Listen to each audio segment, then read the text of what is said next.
Revenue must be used only for the purpose stated in the imposition ordinance.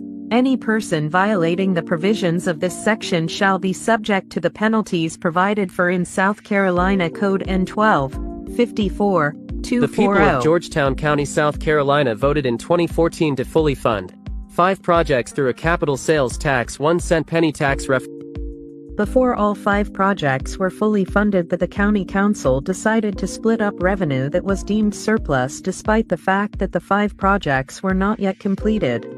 Here's what District 3 Councilman Everett Carolina spent the $1 million that you, the voter, did not vote on.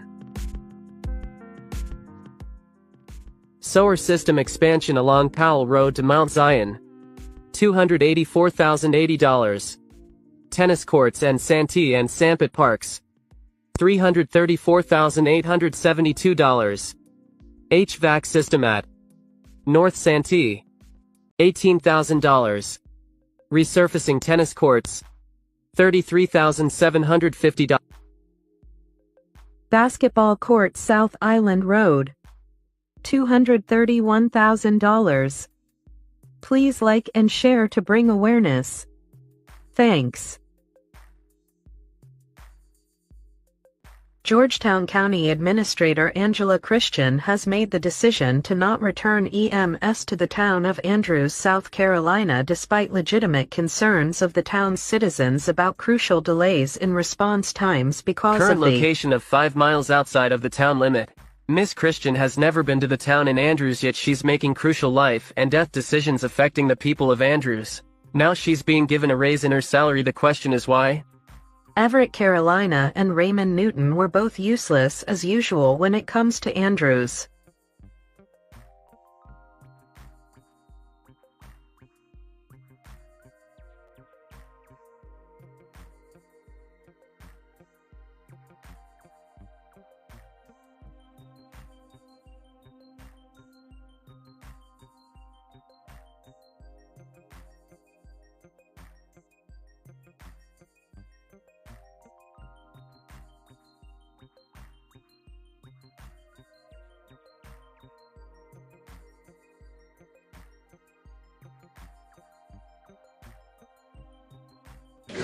Hi, my name's Angela Bass. I live in North Litchfield Beach. I have great concerns about the ordinance that was passed, 2243. Regrettably, when looking back at previous minutes and agenda items, it was presented first to council in December 13th, yet there was no hyperlink so that no citizen could pull up the 3-page document that discussed penalties and punishments for citizens who presumably have gotten out of line when trying to state their opinion at a county council meeting. Additionally, the minutes that said the presentation of the ordinance to be read for the first time never appeared in the actual minutes of what happened during the council meeting, which would imply that perhaps the first reading did not meet the measure and the letter of the law. It certainly doesn't meet the spirit of the law. There's a lot to be said and a lot of freedom to punish people if they misspeak when they come to a council meeting, and I find that very concerning for every citizen of Georgetown County. Thank you, ma'am.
What up? Good evening, and welcome to Andrews the Podcast, #1 podcast in Georgetown County, at least. All right, so you know what we do on Tuesday night, man. I feel like tonight is the night where before the mayor comes on, I'm gonna start in on. I'm gonna do basically a review as to one of the reasons why Andrews the Podcast became a podcast. The issue, one of the number one issue that drew me into the podcasting arena, and that is the capital project sales penny tax of 2014. And what I'm gonna do now is, because this commission is going around to different parts of the county, and the lead guy in the commission is spreading a lot of misinformation. I don't know if they brief him. I don't know if they talk with him. I don't know what they do, but I know I had an opportunity to observe the last meeting that took place in Browns Ferry. That I watched the live that was one of the live feeds that was from there, and it's a lot of misinformation, and I know it's without the documents to look at, you kind of gotta believe what people tell you. And what I want to do is just go through from the beginning, from the way that I understand it, the way that I'm gonna provide you some information here. If you've been listening for any time, you've seen it before. But here we go. In 2014,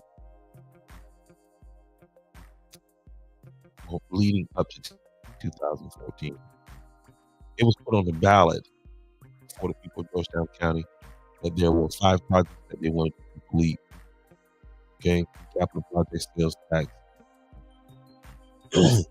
ordinance ordinance number 2014-28, and it's a list of 5 projects, that was put before the people of Georgetown County to vote on whether or not they would allow this extra 1 cent to be added to their taxes for a period, for a specific period of time at which they would take this money and complete these 5 projects that you see on the screen right here.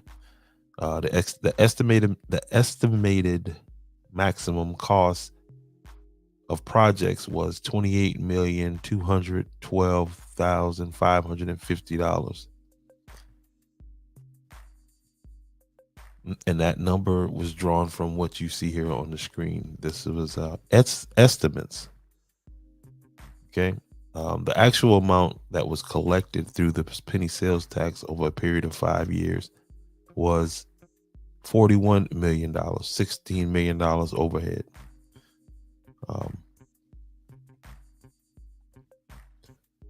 Now, the way this ordinance was written, okay, the ordinance number 2014-28, the way that it was written, it said that these projects must be completed in sequence, 1, 2, 3, 4, and that you could start, and this is per the ordinance, and I think I have some of that information.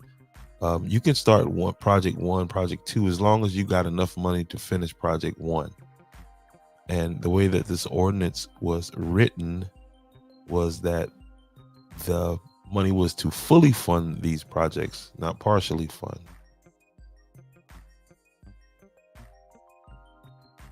Well, this money was collected, and then there was so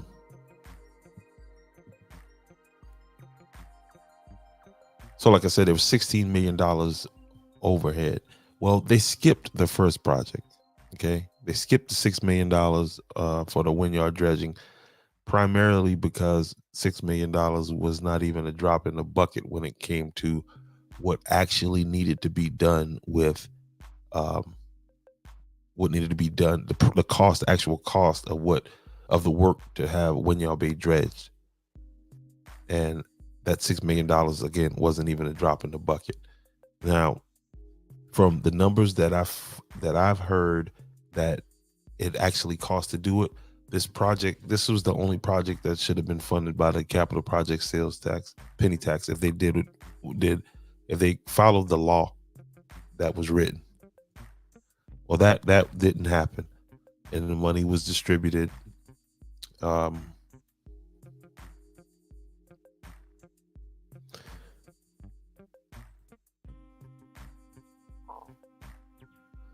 money was distributed. Again, they skipped over the dredging, and money was distributed to Merle's Inlet for their dredging and the cleaning up of the dredging. And then some money was sent to Andrews, $1.5 million. And another $1.5 million was sent. And at that point, they stopped sending money. They said that they had fulfilled their obligations, which they had not.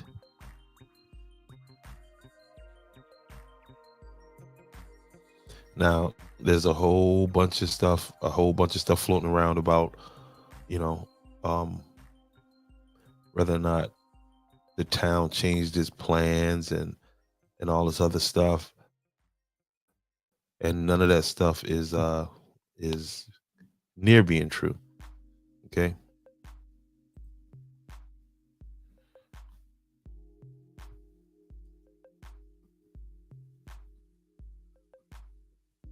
None of that stuff was nowhere near the truth. I'm gonna stop with the graphics for right now. And the town of Andrews, from the paperwork that I've got, they kept the county in the loop the whole time, and for whatever reason, they decided that they weren't going to fund it any further, and so a lawsuit was filed, and this lawsuit has been in court now for the last 2 years. If you look at the fact that this money was collected, this whole process started back in 2014, and now we're at 2024, 10 years later. And now the county is coming before you saying that they would like to collect another tax, a 1 cent penny sales tax, despite the fact that they haven't did anything to the roads, or anything to, they didn't fulfill that whole list of 5 that I gave you. I have yet been able to come up with any paperwork, and this is the paperwork that I got from the county that said anything about any of these projects being completed.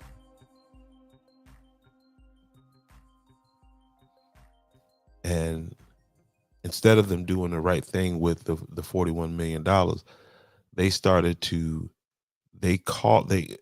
so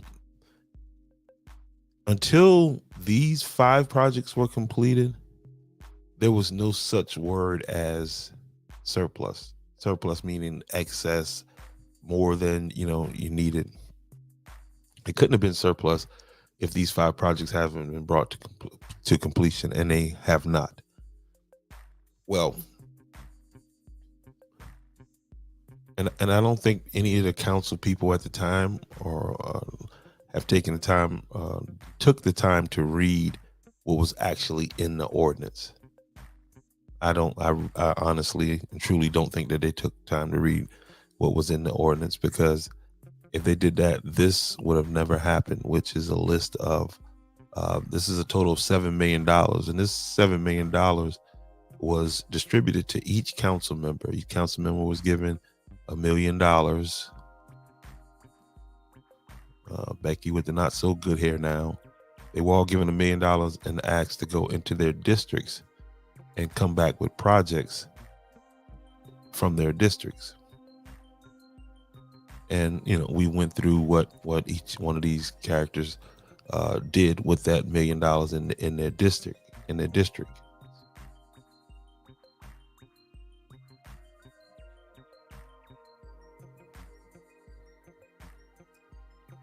And so, and I mean, and you can go here and look and see, just take Everett, Carolina's district, for example. Well, before we even do that, I mean, just look at the fact that they earmarked almost $2 million for a Waverly Road, which is in the Pawleys Island area, multimodal parkway, which is a walkway for walking, bikes, and golf carts. Almost $2 million.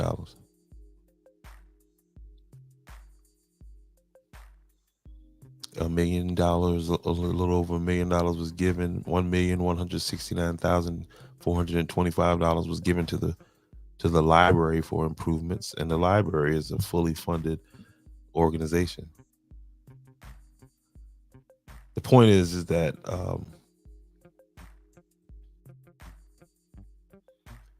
they blew an opportunity, is what they did.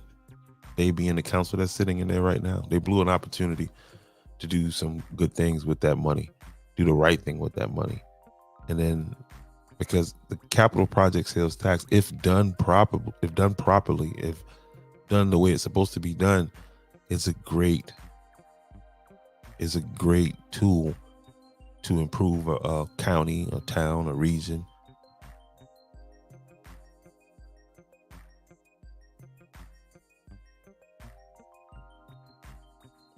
But that's not the way that this first one was handled, the first one that they had.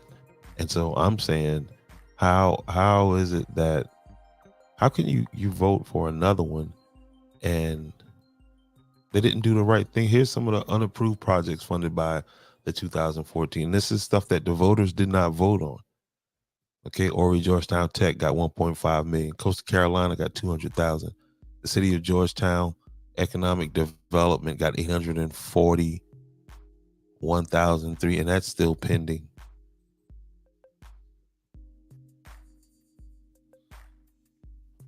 And this information that I'm providing you, anybody could get it.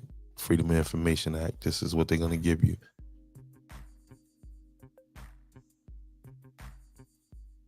$2 million went to they've got Ray Funny's name up there, and another $1 million went to Beth Goodall. Doesn't say specifically what, I'm assuming because Ray is over Public Works and Beth is over Parks and Recreation. That's where those funds went. But that's, again, something that was not voted on by the public in 2014. And here they are now, not telling the people that they got a $30 million, some kind of project Georgetown County wants to get done. So, they're trying to push this through, and then they're trying to push through the loss tax on the top of this. So there's a 2 cents increase in the taxes. Now, the loss is supposed to offset the property taxes. But then there's a percentage of that money that ends up in the county's hands. And speaking of which, the county there's already questions around how much money the county is hoarding. Because there's a limit to the governments or nonprofit organizations. They're not supposed to be sitting around with large amounts of cash. Basically, the cash is used the slush fund cash is used to cover mistakes. Example, when they almost blew Andrews up by knocking down that gym and busting that gas line and hurting that employee who's still out of work.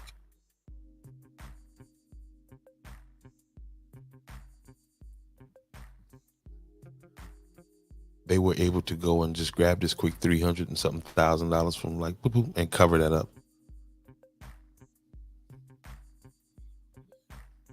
And so at the last council meeting, questions were brought up by Councilman Bob Anderson, who I need to share some stuff with you guys that I saw online. I tell you what, Becky, um, you and you and old Daddy Rabbit, you guys are not you guys are not playing well over there, and Paulie's and the people are not very happy with you guys. Let me share with you guys what I'm talking about.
All right, so I think I'm gonna start the stream over because I'm already like 30 minutes into the stream, and I'm gonna start it over.